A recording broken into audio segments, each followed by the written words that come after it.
Welcome back everyone. This is Abrar Hussain और आज के लेक्चर के अंदर हम लोग जो प्रीवियसली डायनामिक फील्ड्स बनाई थी उन फील्ड्स के अंदर डेटा को इंसर्ट करेंगे और उसको डेटाबेस के अंदर डालेंगे और कुछ इस तरह का ऑपरेशन परफॉर्म करेंगे कि अगर मैं यहाँ पर आके लिखता हूँ 3 और 3 फील्ड्स क्रिएट कर देता हूँ और उनमें कुछ भी इंफॉर्मेशन भर देता हूँ। लेट्स से मैं जल्दी से थोड़ी सी इंफॉर्मेशन इनमें भर देता हूँ और यहाँ पर टेबल का नाम दे देते हैं ताकि नई टेबल क्रिएट हो। तो इस टेबल का मैं नाम दे देता हूँ लेट्स से फर्स्ट टेबल और सबमिट क्यूरी करता हूँ तो लिस्ट ऑफ ऑल टेबल्स पे आ जाएंगे और हमारी फर्स्ट टेबल जो है वो बन चुकी है।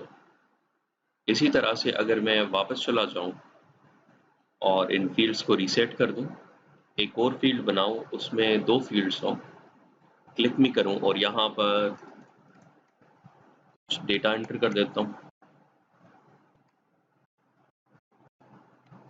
और यहाँ पे कह देता हूँ जूसेस और अगर ये टेबल भी बना लूँ तो आपको नज़र आएगा कि हमारी 2 टेबल्स बन चुकी हैं। अगर मैं जूसेस पे जाऊँ तो मुझे जूसेस की टेबल मिलेगी और अगर मैं फर्स्ट टेबल पे जाऊँ तो मुझे फर्स्ट टेबल की डेटा मिलेगी और इसमें से हर एक डेटा को मैं चेंज कर सकता हूँ। जैसे यहाँ पर मैं अगर कर दूँ और इनमें से किसी की भी डेट चेंज कर देता हूँ, किसी का ईयर चेंज कर देता हूँ और यहाँ पर भी डेटा को चेंज कर देता हूँ तो ये स्पेसिफिक यही वाली फील्ड्स जो है वो चेंज हो जाएगी। तो अगर मैं इसे अपडेट करूँ और यहाँ पर दोबारा से इसको चेक करूँ लेट्स से फर्स्ट टेबल तो आप लोगों को नज़र आएगा यहाँ पर चेंजेस अप्लाई हो चुकी हैं, यहाँ पर भी चेंजेस अप्लाई हो चुकी हैं, यहाँ पर भी चेंजेस। तो कंसर्न फील्ड्स के अंदर जो है वो हमारी चेंजेस अप्लाई हो चुकी हैं। इसी तरह से अगर आप लोग जूसेस पे आ जाओगे तो मैं यहाँ पे कह देता हूँ लेट्स से लेमन एंड यहाँ पे कह देता हूँ वाटरमेलन और यहाँ पे अगर मैं कहूँ कि और यहाँ पे सोडा कर देता हूँ और यहाँ से अगर इसकी फील्ड चेंज कर दें और मैं इसे अपडेट करूँ, यहाँ पर वापस जूसेस पे आते हैं तो अब इनकी डेटा जो है वो चेंज हो चुकी है। ओके, तो इसको अचीव करने के लिए आप लोगों को कुछ कोडिंग करनी पड़ेगी इन PHP क्योंकि इस बार जो हम लोगों ने काम किया वो PHP के अंदर किया है ताकि डेटाबेस के अंदर एंट्रीज डाल सकें। तो अगर मैं डेटाबेस के अंदर आ जाता हूँ और इंटरव्यू के ऊपर चेक करता हूँ तो इंटरव्यू में भी हमारी 2 टेबल्स बन चुकी हैं, फर्स्ट टेबल एंड जूसेस के नाम की और इसके अंदर 3 रोज हैं, इसके अंदर 2 रोज हैं। अब चलें इसके कोड को देख लेते हैं और जो प्रीवियस कोड मैंने बनाया था उसके अंदर थोड़ी सी चेंजेस मैंने की थी और वो चेंजेस क्या थी उसको भी डिस्कस कर लेते हैं। तो मैं यहाँ पर आ जाता हूँ अपने कोड पे और यहाँ से सबसे पहले script.js में आ जाता हूँ और मैं आपको बता देता हूँ कि मैंने चेंजेस क्या किए हैं। तो सबसे पहले जो चेंज मैंने किया है यहाँ पर वो ये है कि हम लोगों ने जो बटन है उसके अंदर उसका जो नाम है वो रिमूव कर दिया। हालांकि अगर बटन का नाम भी रखते हैं तो कोई मसला नहीं है, लेकिन मैंने यहाँ पर रिमूव किया है। तो अगर आप मुझे फॉलो कर रहे हैं तो इसे रिमूव कर दीजिएगा, हालांकि ना करने से भी आप लोगों का काम चलता रहेगा। एक चेंज हम लोगों ने ये किया, दूसरा चेंज हम लोगों ने यहाँ पर किया और यहाँ पर आप लोगों को नजर आएगा एक नया वेरिएबल क्रिएट किया गया है स्टार्ट के नाम का। अब मामला यहाँ पर ये आ रहा था कि आपकी जो टेबल्स थी जो कि बिल्कुल लास्ट में एंट्री थी टेबल के अंदर, उसको नाम जा रहा था let's say first name 1 and then first name 2। जो ऊपर वाली थी बिल्कुल जो फर्स्ट वाली थी उस पर जा रहा था फर्स्ट नेम 3 या जो लेटेस्ट नंबर आ रहा था। तो मुझे इसको डिसेंडिंग ऑर्डर के बजाय असेंडिंग ऑर्डर में करना था। जैसे पहली फील्ड का नाम हो फर्स्ट नेम 1, देन सेकंड वाली का first name 2 and then first name 3, कुछ इस तरह से। तो मैं आप लोगों को यहाँ पर चेक भी करवा लेता हूँ। तो मैं अगर इसको इंस्पेक्ट करूँ यहाँ पे तो इस टेबल के अंदर आप लोगों को नजर आएगा जो ऊपर वाली फील्ड है वहां पर फर्स्ट नेम 1 है। हालांकि प्रीवियस कोड के अंदर आप लोगों को नजर आ रहा होगा कि जो लेटेस्ट फील्ड थी बिल्कुल जो नीचे थी फील्ड उसको नाम आ रहा था फर्स्ट नेम 1, ठीक है। तो हम लोगों ने इसको थोड़ा सा रीअरेंज कर दिया है। तो प्रीवियस वीडियो देख लें अगर आप लोगों को ये बात समझ में नहीं आई तो। Okay, moving on to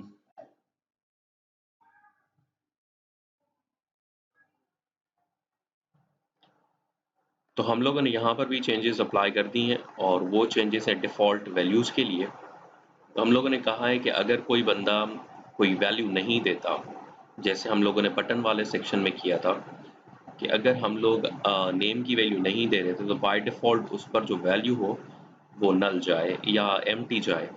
null तो नहीं कह सकते लेकिन एम्प्टी जो है वो वैल्यू जाएगी या खाली कोट्स चली जाएंगी, तो उसका कोई नाम नहीं होगा। ठीक है, जैसे ये बटन के अंदर हम लोगों ने जब इनपुट क्रिएट कर रहे हैं तो एक सबमिट उसका टाइप बनाया है और उसकी आईडी दे दी है हम लोगों ने सबमिट बटन, लेकिन उसका नाम हम लोगों ने मेंशन नहीं किया। अगर कोई नाम देना होता तो मैं यहाँ पर नाम दे देता। ठीक है, बाय डिफ़ॉल्ट इसका नाम जो है वो एम्प्टी स्ट्रिंग्स है। ओके, सो अब आप आ जाते हैं कि ये जब हम लोग इस पर क्लिक करते हैं तो ये आखिर जाता कौन सी पेज पे, कौन से पेज पे जाता है ये वो देख लेते हैं। तो मैंने उसको भी थोड़ा सा मॉडिफाई कर लिया। तो जब आप लोग फॉर्म को सबमिट करोगे तो उस वक्त ये जाएगा जनरेट डैश टेबल के ऊपर, और अगर आप लोग आ जाओगे जनरेट डैश टेबल पे तो यहाँ पर आप लोगों को एक दो चीज़ें नज़र आएंगी कि हम लोगों ने क्लासेस यूज़ किए हैं और हम लोगों ने कनेक्शन करवा दिया है डेटाबेस के साथ, और एक CRUD का क्लास है उसको इनिशलाइज करवा दिया है। और अब अगर आप थोड़ा सा नीचे आ जाओ तो हम लोगों ने एक टेबल को क्रिएट किया है, और टेबल को क्रिएट करने के बाद हम लोगों ने CRUD के ऑपरेशन के थ्रू उस टेबल के अंदर एंट्रीज डाली। तो यहाँ पर हम लोग टेबल को एक्सेस कर रहे हैं, टेबल के नाम को, और उसके बाद उसके अंदर एंट्रीज डाल रहे हैं। अब हमारी जो टेबल का नाम है वो आखिर आ रहा कहाँ से है, तो पोस्ट के अंदर जो फर्स्ट नेम की फील्ड है, फॉर्म नेम की जो फील्ड है वो हमारा एक्चुअली टेबल नेम है। ठीक है, जिसके बाद हमारे पास सबमिट का बटन है,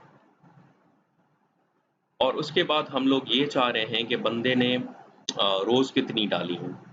सो अगर कोई बंदा 4 डालता है, लेट्स से यहाँ पर कोई बंदा 4 डालता है और मैं यहाँ पर सेलेक्ट करता हूँ तो ये 4 फील्ड्स बन जाती हैं। ठीक है, और जो कॉलम्स हैं वो हमारे बाय डिफ़ॉल्ट 4 हैं।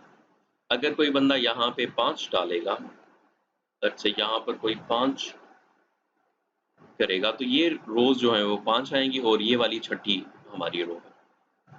ठीक है, तो हम लोग कर क्या रहे हैं, हम लोग इन चीज़ों को काउंट करने के लिए कि ये आखिर आई कितनी है, उसके लिए हम लोग सारी फील्ड्स को काउंट कर रहे हैं। ठीक है, ये कंटिन्यूअसली सारी फील्ड्स को काउंट कर रहे हैं और उनको डिवाइड कर रहे हैं बाय 4। ठीक है, तो जैसे ये 5 फील्ड्स हैं, 5 रोज़ हैं, तो ये टोटल फील्ड्स होंगी 20, और 20 डिवाइड बाय 4 वापस हमें 5 मिल जाएगा। तो ये डायनामिकली करने के लिए हम लोगों ने क्या किया, हम लोगों ने सबसे पहले पोस्ट के अंदर हम लोगों ने फील्ड्स को काउंट किया। ठीक है, और फील्ड्स को काउंट करने के बाद हम लोगों ने उन फील्ड्स को 4 के साथ डिवाइड कर दिया है, और 4 इसीलिए हम लोगों ने डिवाइड किया है क्योंकि हमारे पास जो कॉलम्स है वो 4 है। अच्छा, ये करने के बाद हम लोगों ने क्रिएट टेबल का एक स्टैटिक फंक्शन चलाया। ये मैं बाद में आप लोगों को दिखा देता हूँ CRUD के अंदर। और साथ ही साथ हम लोगों ने number of variables dynamic generate करवाने हैं, उसके लिए एक कोड लिख दिया है। तो ये वाला कोड जो है वो डायनामिक वेरिएबल्स जनरेट करवा रहा है, और ये एक्चुअली फर्स्ट नेम का वेरिएबल बना रहा है, लेकिन उसके साथ साथ वो फर्स्ट नेम के आगे 1 2 3 4 डाल रहा है according to the number of rows that we have created. तो इसी तरह से लास्ट नेम के लिए भी हम लोग चला रहे हैं, और क्वालिफिकेशन के लिए भी, और डेट ऑफ बर्थ के लिए भी। ठीक है, तो यहाँ से जो यहाँ पर जो वैल्यू आएगी वो ये होगी कि first name let's say 1, first name 2, first name 3, first name 4, तो जिस तरह की वैल्यू होगी।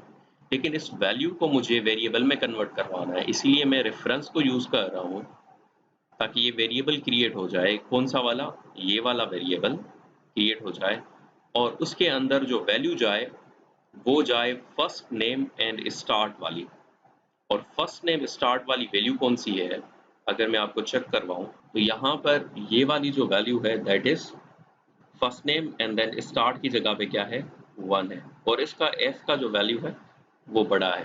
तो इसकी जो वैल्यू है इनपुट फील्ड की वो इस वेरिएबल के अंदर स्टोर हो जाती है और फिर हम लोग इस वेरिएबल को एक्सेस कर सकते हैं कुछ इस तरह से कि मैं यहाँ पर अगर कहूँ डॉलर फर्स्ट नेम 1 तो पहली जो एंट्री है उसकी वैल्यू आ जाएगी। अगर मैं 2 करूँगा तो सेकंड वाली जो एंट्री है उसकी वैल्यू आ जाएगी। और अगर मैं कह देता हूँ लास्ट नेम एंड 2 तो इससे कौन सी वाली वैल्यू जो है वो एक्सेस होगी? ये वाली वैल्यू एक्सेस होगी। ठीक है, सो लास्ट नेम एंड 2 ये वाली चीज़ है। अच्छा, अब मैं इसको मिटा देता हूँ। ठीक है, और इसको दोबारा से सेव कर देते हैं। ये टेबल जनरेट हो जाने के बाद हम लोगों ने हेडर का एक फंक्शन चलाया है जो कि ऑल टेबल्स पे हमें लेकर जाएगा। और जैसे ही मैं टेबल्स पे जाऊंगा ऑल टेबल्स पे तो वहां पर आप लोगों को वंस अगेन नजर आएगा कि हम लोगों ने डेटाबेस और क्लासेस को रिक्वायर किया है, डेटाबेस के साथ कनेक्टिविटी की है और CRUD के अंदर हम लोगों ने व्यू ऑल का एक फंक्शन लगा दिया है। और उसके बाद हम लोग जो टेबल्स हैं हमारे पास, टेबल्स में जितनी भी टेबल्स जनरेट हुई, लेट्स से एक बार टेबल जनरेट की है या दूसरी बार टेबल जनरेट की है, जितनी बार भी हम लोगों ने टेबल जनरेट की है जो कि एरे है और हर एक टेबल भी एरे है, तो उसको हम लोग लिस्ट आउट कर रहे हैं यूजिंग फॉर ईच। और उसके बाद जो टेबल हमारे पास एक्सेस हो रहा है वो भी एक्चुअली एक एरे है और एक एरे को स्ट्रिंग में कन्वर्ट करने के लिए हम लोगों ने इम्प्लोड का फंक्शन लगा दिया है।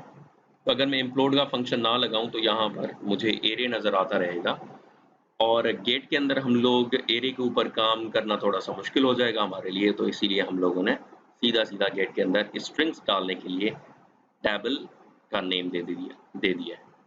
और गेट को यूज़ करने के लिए हम लोग URL के अंदर टेबल नेम डलवा रहे हैं। ओके, अब उसके बाद हम लोग आ जाते हैं कि इंडिविजुअल टेबल, क्योंकि इससे क्या हो रहा है? इससे ये हो रहा है कि आप लोग tables.php पे आ रहे हो और ये सारी टेबल्स आप लोगों को यहाँ पर एक्सेस होके मिल रही हैं। तो अगर आप किसी भी टेबल के ऊपर क्लिक करते हो तो आप लोगों को क्यूरी क्या नज़र आएगी कि table name equals to juices और जूसेस की डेटा जो है वो हम लोग यहाँ पर पॉपुलेट करवा रहे हैं। और हम लोग जा कहाँ पर रहे हैं? इंडिविजुअल टेबल डॉट php पे जा रहे हैं। तो हमारा जो मोस्ट कोड है जिसके अंदर हम लोग ये जो फॉर्म है वो भी बना रहे हैं और उसके अंदर ये डेटा फील्ड्स को एंटर करवाने के लिए या अपडेट करवाने के लिए भी डेटा रखवा रहे हैं, वो सारा का सारा आपका इंडिविजुअल टेबल डॉट php के अंदर कोड लिखा हुआ है। उसको एक्सेस करने के लिए मैं दोबारा से यहाँ पे आ जाता हूँ और इंडिविजुअल टेबल पे आ जाता हूँ। यहाँ पर एक बहुत ही सिंपल सा चीज़ आप लोगों को नज़र आएगी कि कनेक्शन हम लोगों ने किया हुआ है, CRUD को इनिशलाइज किया हुआ है और टेबल नेम हम लोग एक्सेस कर रहे हैं। ठीक है, और ये जो टेबल नेम की फील्ड है ये वाली, ये हम लोग URL से उठा रहे हैं।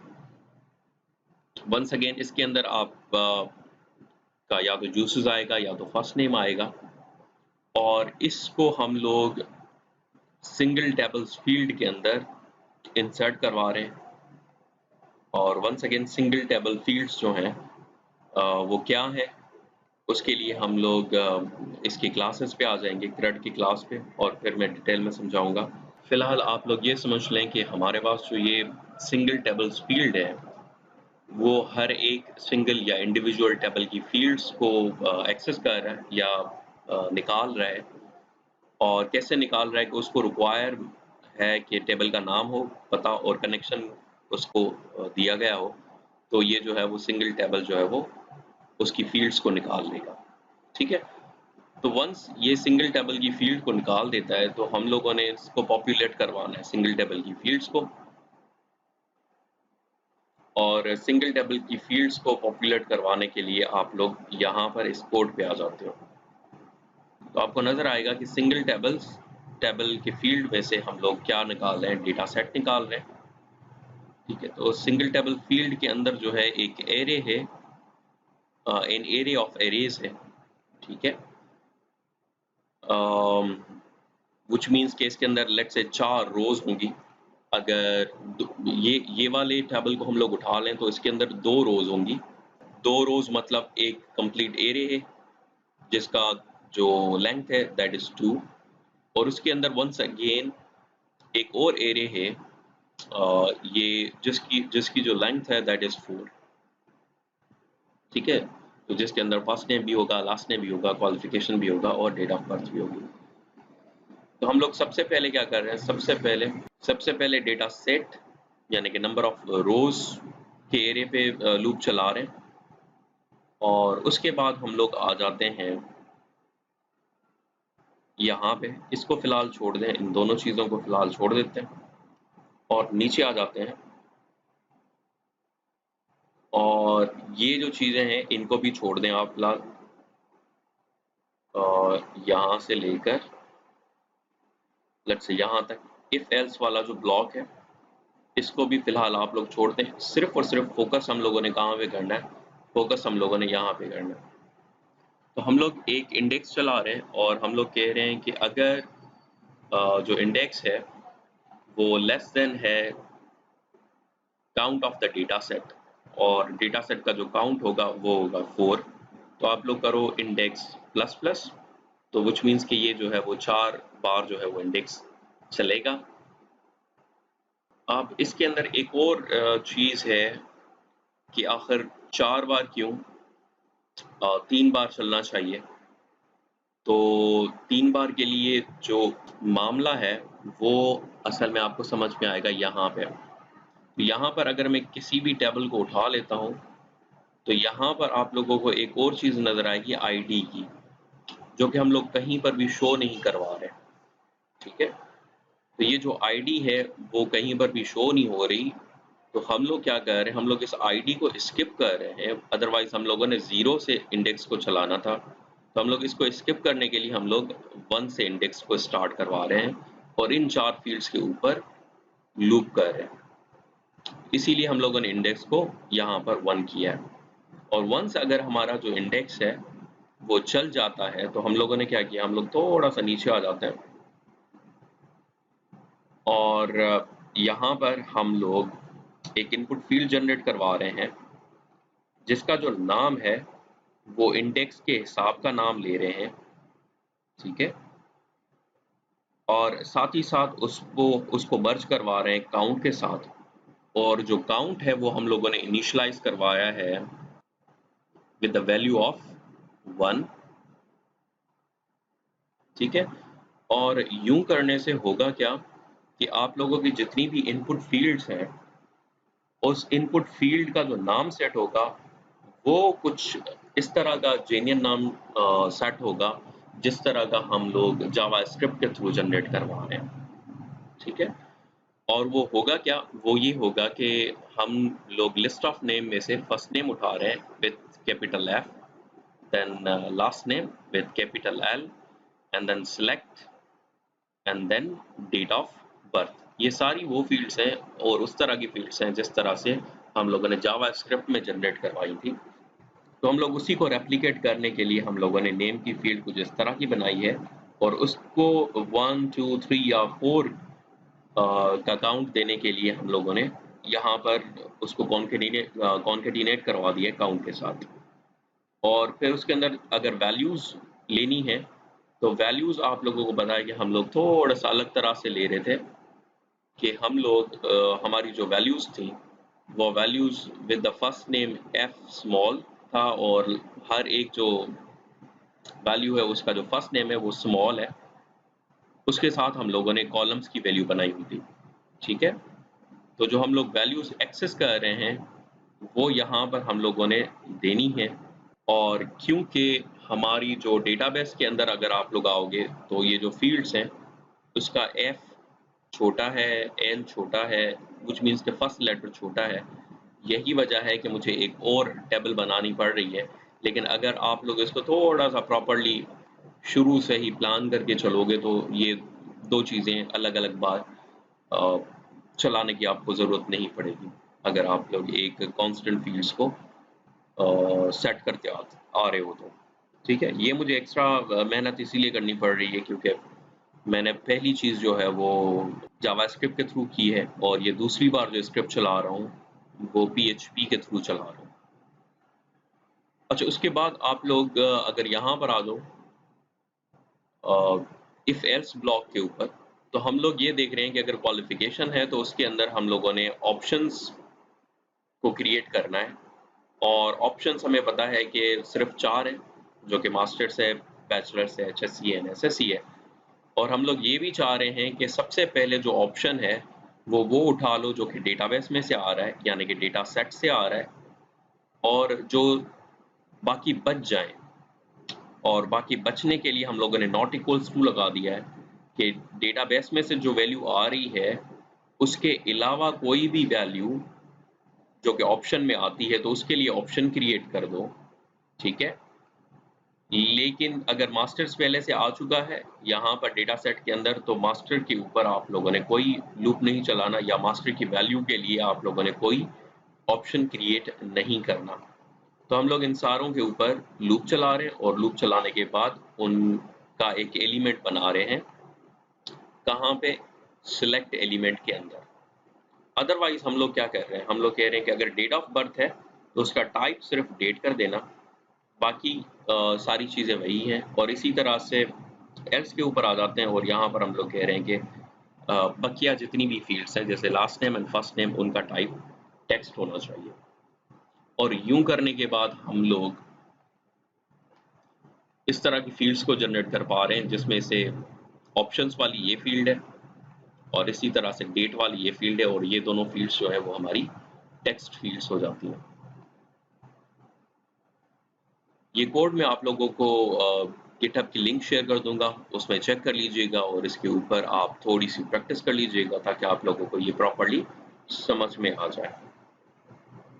And this is it. उसके बाद हम लोग अपडेट कर रहे हैं इसको, और अपडेट करने के बाद डेटा जो है वो हमारी डेटाबेस में अपडेट हो जाती है। लेकिन अपडेट करने के बाद हम लोग डेटा को या इस फॉर्म को कहाँ भेज रहे हैं, तो आप लोगों को नजर आएगा एक्शन हमारा नल है, विच मीन्स कि हमारा फॉर्म यहीं पर वापस सबमिट हो रहा है। और हम लोग यही चेक कर रहे हैं कि अगर हम लोग फॉर्म को सबमिट करवा रहे हैं, विच मीन्स कि सर्वर से हमारी जो रिक्वेस्ट है वो पोस्ट जनरेट हो रही है, तो उस वक्त आपने हर एक वैल्यू के लिए, ठीक है, हर एक रो की वैल्यू के लिए एक अपडेट की क्यूरी चला देनी है। तो ये वंस अगेन रिपीटेटिव कोड है, वही जो कि हम लोग जनरेट टेबल के अंदर चला रहे थे, यहाँ पे चला रहे थे, वही मैंने रिपीट किया इसी कोड को।